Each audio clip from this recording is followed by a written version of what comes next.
back behind the velvet rope. We are here with our good friend, the one, the only Sarah Fraser. David Yontef. I mean, does it get any better than this? We have Bravo tea galore. I'm here with my dear friend, Def Leppard. Did you actually go to a Def Leppard Journey concert? I did. I have a straight side, bitch. I am a straight guy, bitch. Actually, that reminds me, I have to make a note. I want to buy tickets to go see the Eagles. The Eagles are coming. Have you ever seen the Eagles? No, but I have to honestly just tell you that. I mean, let's just boil it down. Hotel California is one of the best songs that has ever been written, played, shared, anything in the entire world. I've got to get tickets. Actually, I'm going to do that after you and I hang up today because I want to see them. It's their final tour. Oh my God. Don Henley. I feel like you need to interview him. Boys of the Summer is also a good song by Don Henley. I did go to a Def Leppard and Journey concert. Pour some sugar on me, baby, and open arms. And like, come on, girl. And speaking of, the best thing about going to a Journey concert. I love it. The best thing about, I always sit close, of course. I sit first row, second row, third row. You know who's right there in the pit and right between the stage and the fence? The one, the only Michaele Salahi from Real Housewives of DC. No, it's true. White House crusher. After she broke up with Tareq, she married the guy from Journey. She's Michaela Sean now. She's married to Neil Sean from Journey. Really in love, happy, does not want to come on this podcast. Well, just does not. Very respectful, loves everybody, wishes everyone listening well, does not want to talk about Housewives. Do we want to talk about Journey for the whole hour? I don't know. That's actually amazing because she went from being what seemed like so thirsty to then marrying this like actual music legend. And to your point, I mean, haven't they been together like a decade? I mean, wasn't that whole Salahi thing a decade ago? I mean, and she's been married to a guy from Journey. Yeah, that is kind of amazing that she did a 180. She's in love. So she's right there at right in between, the thing and the stage, and she's cheering him on, and it's like a real happy marriage. Yep. Wow. She's another one. I like my list. When they say I don't want to talk about it, she doesn't want to talk about Housewives. She's really not going back on. God, she's so epic on a girls' trip. She would be so epic because we just know the Housewives now in such a different way than we did years ago.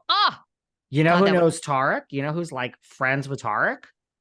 Who? What? My good friend, just for everyone wondering, because like someone made a comment the other day, Rachel Yucatel and I are very good friends. We speak 100 times a day. If I were to line up all the places we have on this podcast for friends to come on, I'm really good friends with Countess, and we get to everyone eventually. Nothing happened between me and Rachel. Someone thought we had a falling out just because she hasn't been on in like 3-4 weeks. Rachel Yucatel is she knows Tareq.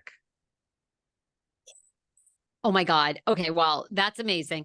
I have met him. I have met him because I lived in DC. So after they broke up, he did come to a radio station event with another woman who was also very attractive, but I didn't stay in touch. So Rachel, I'm going to keep my comments on what I know to myself because it's not for me to reveal, but I'm going to say that he is married at the present moment.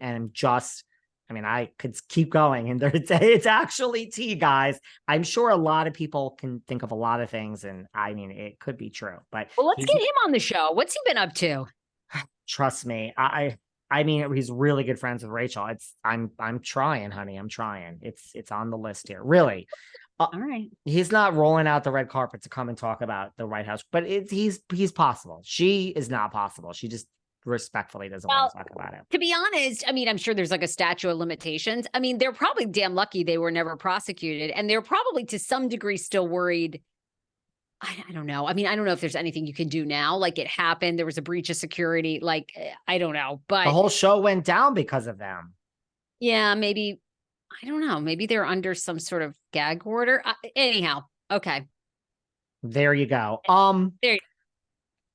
Can we talk about this now? Now listen, Does Kristen Doty need another reason to have Lisa Vanderpump hate her? The woman hates you anyway, Kristen. She loves her, she loves her Sandoval. She does. She loves this one. She loves that one. She don't like Kristen Doty. So now Kristen Doty comes out. She's on her own podcast and says, I love Pandy, but Pandy has a fake British accent. When she's on the show, she has it. But when she's hanging out with the rest of us, girl, you're a girl, that's grown up in LA, Beverly Hills.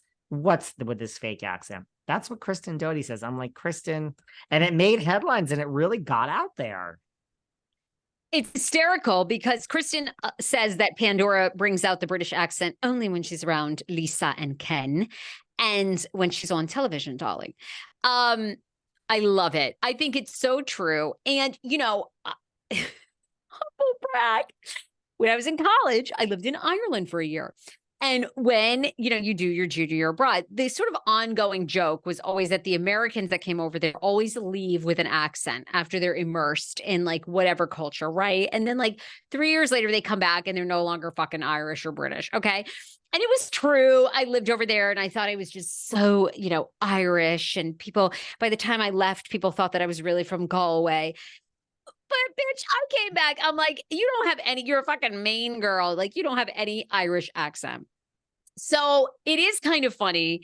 I feel like I know people like this that are either married to like English people or that are like expats and they live in another country and you visit them. They begin to really take on the culture with a certain accent, Don't you think that's just her? I think that story's totally true. I could see this. I could see it. Well, darling, we had this woman who is a card-carrying Italians. She had the t-shirt, Italians do it better and the Papa Don't Preach video.